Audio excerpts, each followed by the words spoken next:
I'm Chase. This is my 2013 Dyna Fat Bob with a 103, affectionately known as Mary Jane. And right now we are out for a cruise. I'm actually going to test ride a Road King,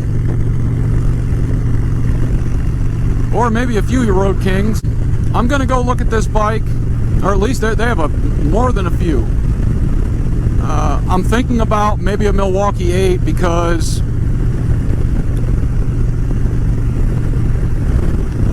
after riding my cousin's his Lowrider S, how smooth that bike was, it was just insane.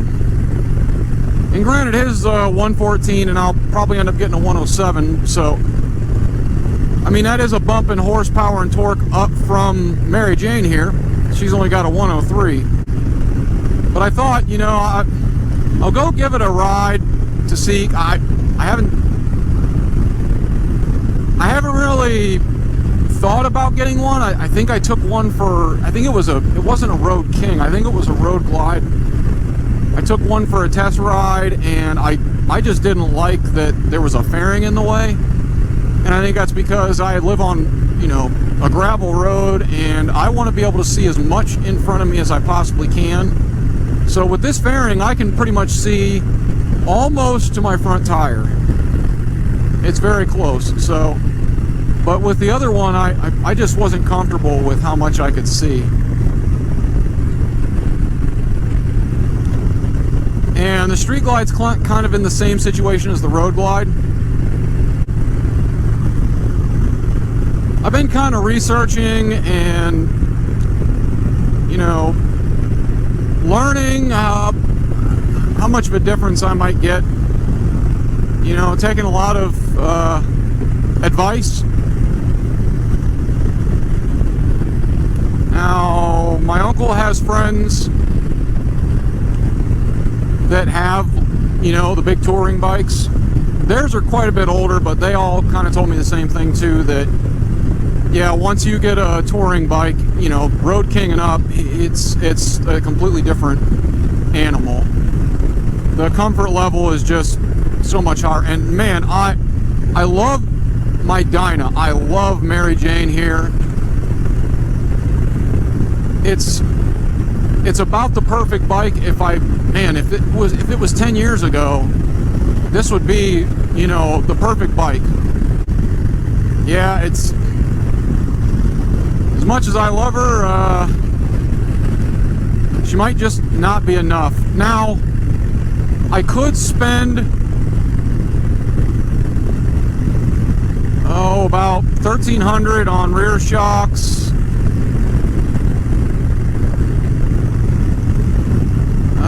Another $1,500 on getting hard bags, because that's about how much it runs to get hard bags put on this.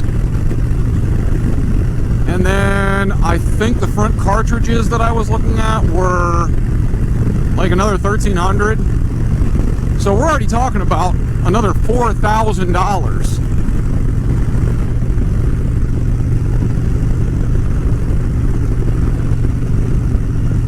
And the vibration will still be there. That's the other thing I have a problem with. There's no cruise control, and the vibration from a twin cam. That's why the smoothness so impressed me on my my cousin's Lowrider S, the Softail. That smoothness, man, it was so nice. Didn't vibrate the living hell out of my hands like this one does. Even at 27 to 2800, anything over that, the vibrations kind of aren't so bad. But man, if I'm in the city or I have to go up my gravel road, those vibrations they're vicious. I find myself taking my hand off and trying to get the feeling back to it. And man, it's not like it's an old bike, really. It runs great, honestly. But there's only so much I can do.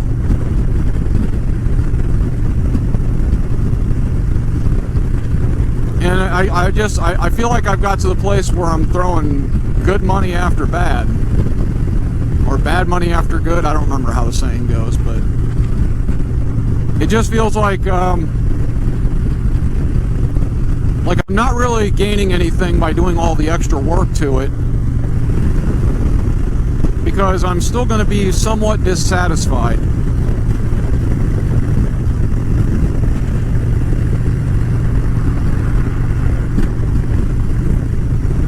And I mean, this was kind of like my dream bike. I really love this bike, and really it wasn't, I'm not sure it was mine, but it kind of became mine. I did want a Lowrider S, and actually it was, you know, I remember when those the Sport Glides came out. Not the Street Glide, the Softail Sport Glide. Man, I thought that was the bike I was going to get, and then I sat on one. It left a lot to be desired. The handlebars were in a terrible place. The windshield wouldn't block anything at all. It was kind of a joke. So then it came down to if I wanted to get a Softail at all. So I started doing a lot of investigating and, you know, watching videos and stuff, and I seen how hard working on a Softail is. And I'll be damned, but just changing the battery it's like a 45-minute to an hour job. So this, it's literally a screw, you pull the cover off, and then 2 more screws, and you throw the new battery in. It's very easy. I know, because I had to do it right away. So, wow, that's some hardcore wind. But yeah, I've done a lot of work on it. I mean, I did put an exhaust. It does have a new air cleaner from Gasbox Customs. It looks great, and I mean, it became my dream bike mostly because the bike that I thought was my dream bike, it kind of sucked. So this was my second choice, but I think it was because my brother, you know, he's not with us anymore. When he first seen these, when they came out, we were at a Harley dealer, and he thought it was like the most badass bike he'd ever seen. He loved it because it didn't have the single headlight. It had the dual headlights. You know, it had the kind of adventurous off-roady tires on it. I mean, it looked like a bruiser. And he just loved it. It didn't look like every other Harley. It didn't look like anybody else's bikes. And over time, it did the same thing to me. It grew on me. But anyways, what do you think? Would you put the extra money into, you know, if you got a dyno, would you put the extra money into getting that done? Or would you upgrade? Honestly, I'm kind of torn. To get rid of it, you know, I put a lot of work into the bike. But yeah, like I said, let me know in the comments what you do.